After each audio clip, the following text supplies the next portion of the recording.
நம்ம பார்த்தீங்கன்னா கட்டு தூண்டி பயன்படுத்தி விரால் மீன் பிடிக்க வந்திருக்கிறோம். அதுவும் பார்த்தீங்கன்னா நம்மளுடைய கட்டு தூண்டில 80 கொக்கிகள் இருக்கிறதுனால கண்டிப்பா விரால் மீன் அதிக அளவுல விழுந்திருக்கும்.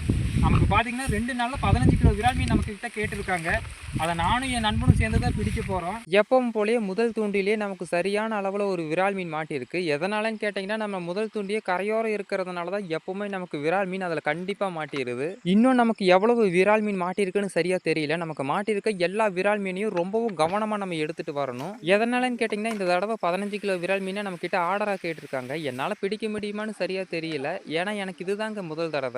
இருந்தாலும் நம்ம விரால் மீனுக்காகவே செஞ்ச அந்த 80 கொக்கிகள் கொண்ட கட்டுத்தூண்டில எனக்கு ரொம்பவும் நம்பிக்கை இருக்கு. எனக்கு தெரிஞ்சு அதுல அதிகப்படியான விரால் மீன் விழுந்திருக்குன்னு தான் நான் நம்புறேன். நமக்கு மாட்டியிருக்க ஒரு விரால் மீனையும் ரொம்பவும் கவனமா நான் எடுத்துட்டு வரணுங்க. ஒண்ண நழுவ விட்டா கூட 15 கிலோ விரால் மீன பிடிக்கிறது சாத்தியமே இல்லாம ஆயிரும். நம்ம பயன்படுத்துற அந்த 80 கொக்கிகள ஒரே இடத்துல விட்டா கண்டிப்பா விரால் மீன் விழுகிறது கம்மியாயிருங்க. அதனால நான் என்ன பண்ணிட்டேன்னா 80 கொக்கிகள 4ஆ பிரிச்சு 4 இடத்துலயே விட்டுருக்கேன். 4 இடத்துலயும் எவ்வளவு விரால் மீன் மாட்டியிருக்குன்னு எனக்கு சரியா தெரியல. நம்ம போய் அங்க இருக்கிற எல்லா விரால் மீன்களையும் எடுத்து நம்ம எடை போட்டு பார்க்கலாம் வாங்க.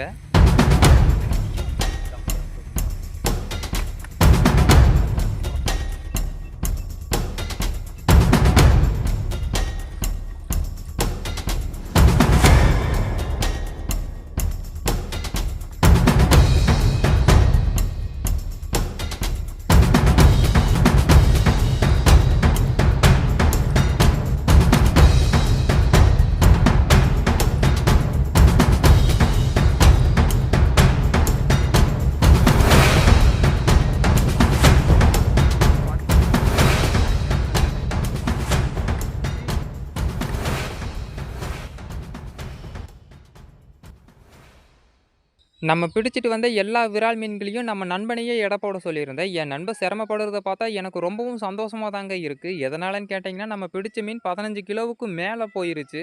நம்ம பயன்படுத்துற 80 கொக்கிகள் கொண்ட அந்த கட்டு தூண்டில நமக்கு பார்த்தீங்கன்னா, மொத்தம் 32 விரால் மீன் மாட்டியிருக்கு. உண்மையான உழைப்புக்கான பலன் எப்பவும் வீணாகாதுன்னு சொல்லுவாங்க. அது நம்ம பதிவுல உண்மையா இருக்கும். இந்த பதிவு உங்களுக்கு பிடிச்சிருக்கும்னு நெனைக்கிறேன். பிடிச்சிருந்தா மறக்காம லைக் பண்ணிட்டு, இது போல பதிவ தவறாம பார்க்க மறக்காம சப்ஸ்கிரைப் பண்ணிக்கங்க. அடுத்த ஒரு நல்ல பதிவுல நான் உங்கள சந்திக்கிறேன். நன்றி, வணக்கம்.